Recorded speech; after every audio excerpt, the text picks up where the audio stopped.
नमस्कार साथियों। अब देश में बिगुल बज चुका है भ्रष्ट नेताओं और भ्रष्ट अधिकारियों को भगाने का।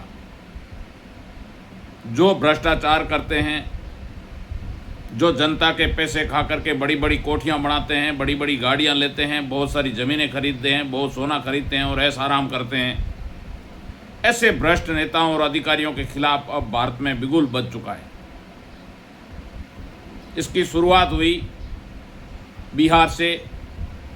बिहार के भरत भूषण तिवारी 2-4 सालों से ऐसे भ्रष्ट तंत्र के खिलाफ लड़ता लड़ता शहीद हो गया और उसको जब तक उसके हाथ में पिस्टल होती है तब तक पुलिस वाले गोली नहीं चलाते हैं, और जब वह हथियार फेंक करके पुलिस के पास में आके निहत्था खड़ा होता है तब वो गोलियों की बौछार कर देती है और उसको शहीद कर दिया जाता है। देश के लिए लड़ रहा था, हर समाज के लिए लड़ रहा था, गरीब के लिए लड़ रहा था।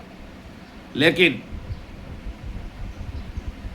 इस देश में किसानों, गरीब मजदूर के लिए लड़ने वाले को कभी ये बड़े नेता नहीं बनने देना चाहते हैं। ईमानदार व्यक्ति को कभी भी ये आगे नहीं बढ़ना देना चाहते हैं। ईमानदार चाहे वह किसी डिपार्टमेंट में हो, कहीं अधिकारी हो, तो वो वहीं का वहीं रह जाता है, क्योंकि भड़ुओं की फौज सब जगह इकट्ठी होती है। भड़वे हमेशा आगे बढ़ते हैं क्योंकि वो नीचता पे उतरते हैं, वो भ्रष्टाचार करते हैं, वो लोगों का हक खा जाते हैं, और ईमानदार उसी जगह का जगह रह जाता है। पहले देश को बहुत शक्तियों ने लूटा, मुगलों ने लूटा, अंग्रेज़ों ने लूटा, और अब ये काले अंग्रेज भारत के लूट रहे हैं।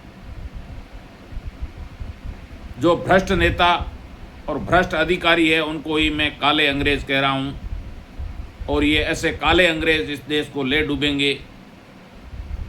अब लोगों को समझ में आ गया है कि कौन नेता सही है और कौन गलत है। जनता बहुत उब चुकी है, जनता परेशान हो चुकी है। उधर बिहार में बहुत दिनों से बहुत दंगल चल रहा है, पुलिस की गाड़ियां जलाई जा रही है, पुलिस वालों को पीटा जा रहा है, क्योंकि एक निर्दोष जो देशभक्त व्यक्ति था उसको गोलियों की बौछार करके शहीद कर दिया गया बिहार पुलिस द्वारा। किसके आदेश पर किया, किसके इशारे पर किया? उससे एक दिन पहले सम्राट चौधरी ये बोलता है कि कोई हथियार से मेरी पुलिस को डराएगा तो उसको जिंदा नहीं छोड़ा जाएगा।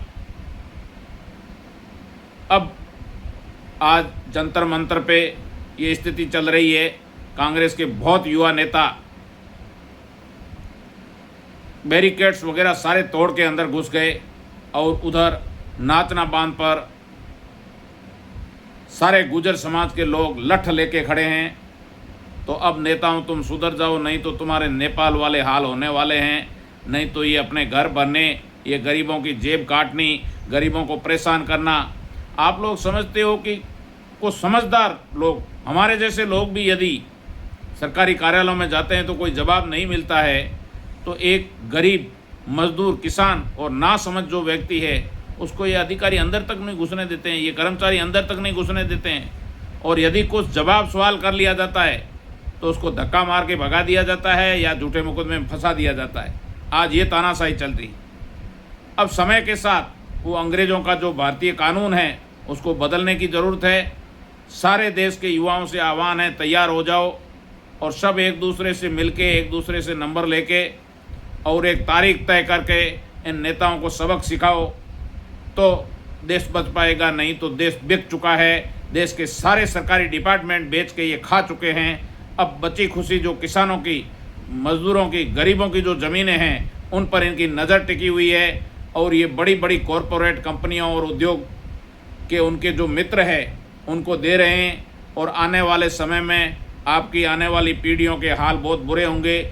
नहीं तो आप तैयार हो जाइए जंग लड़ने के लिए। बिना जंग लड़े कभी भी सुधार नहीं हो सकता, कभी भी बदलाव नहीं हो सकता। बदलाव लाने के लिए क्रांति की ज़रूरत है, और क्रांति में खून पसीना बहाना पड़ता है, खून पसीने के साथ खून भी बहाना पड़ता है। तो हम लोग सब तैयार हैं, और आने वाले समय में इन भ्रष्ट नेताओं और भ्रष्ट अधिकारियों को ज़रूर सबक सिखाएंगे। जय हिंद, जय भारत।